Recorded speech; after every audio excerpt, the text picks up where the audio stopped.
देखिए हम लोग शिव चर्चा में जाती हूँ ना, तो गला मोहल्ला वाली सभी घर के लोग भी कहते हैं कि इसे बोलो ये लोग कहाँ जाती है शिव चर्चा में, क्या करती है नहीं करती है ना, हंसते हम्म। भी है। तो सास ननद भी बोलती है कि शिव चर्चा करती है काम के डर से, चाहे जो भी है हम्म। करके, लेकिन जो हम लोग शिव चर्चा में जाती हूँ तो सब अपना घर के काम उम करके अपना गुरु बनाई हूँ, तो गुरु जी के काम से निकलती हूँ। तो इसी पर गाना लेकर हम पवन गुरु बहन आई हूँ, गुरु भाई बहन सुनने के प्रयास कीजिए। घर से नहीं, वो तो गाई थी ना, है ना। तोरे करन माना हो शिव गुरु, तोरे करन माना, तोरे करन माना हो शिव गुरु, तोरे करन माना। हमारे सासू रे न जनिया वे गुरु, तोरे करन माना। हमारे सासू कहे नचनिया शिव गुरु, तोरे करन माना। मत घबराइए ना गे शिष्या, मत घबराइए ना, मत घबराइए ना गे शिष्या, मत घबराइए ना। थोड़ा सासू के देवोगे न मांगनिया, मत घबराइए ना। तोहरा सासू के देवोगे न मांगनिया, मत घबराइए ना। एक दिन वो बनिए नचनिया, नैया मत घबराइए ना। एक दिन वासु बनिए नचनिया, बिया मत घबराइए ना। तोरे करन माना हो शिव गुरु, तोरे करन माना, तोरे करन माना हो शिव गुरु, तोरे करन माना। हमारे देखनी करे नचनिया शिव गुरु, तोरे करन माना। हमारे देखनी करे नचनिया शिव गुरु, तोरे करन माना। मत घबराइए ना गे शिष्या, मत घबराइए ना, मत घबराइए ना गे शिष्या, मत घबराइए ना। तोरा जेठानी के देबोगे न मांगिया, मत घबराइए ना।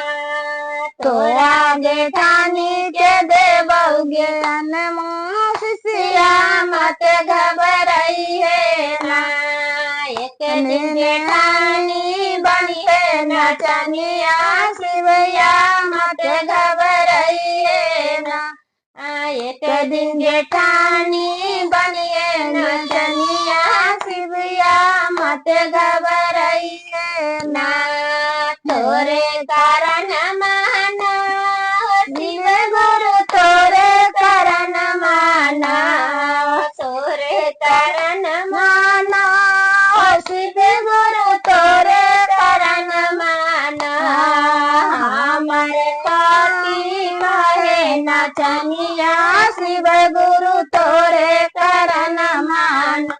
हमारे पति कहे नचनिया शिव गुरु, तोरे करन माना। जानू घबराइए ना हो शिष्या, जानू घबराइए ना, जानू घबराइए ना गे शिष्या, जानू घबराइए ना। तोहरा पति के देवोगे नमा शिष्या, जानू घबराइए ना। तोहर पति बनिए नचनिया शिवया, मत घबराइए ना। तोहर पति बनिए नचनिया शिवया, मत घबराइए ना। तोरे करन माना हो शिव गुरु, तोरे करन माना,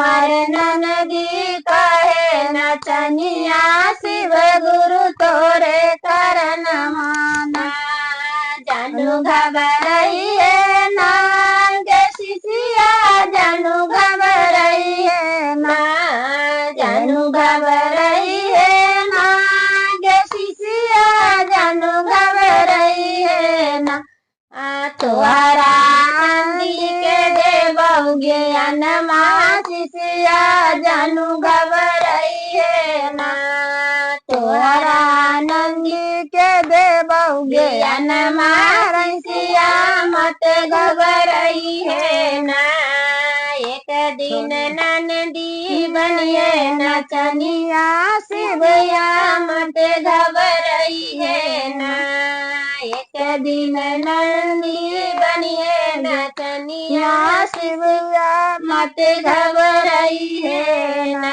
हर हर महादेव पार्वती की जय।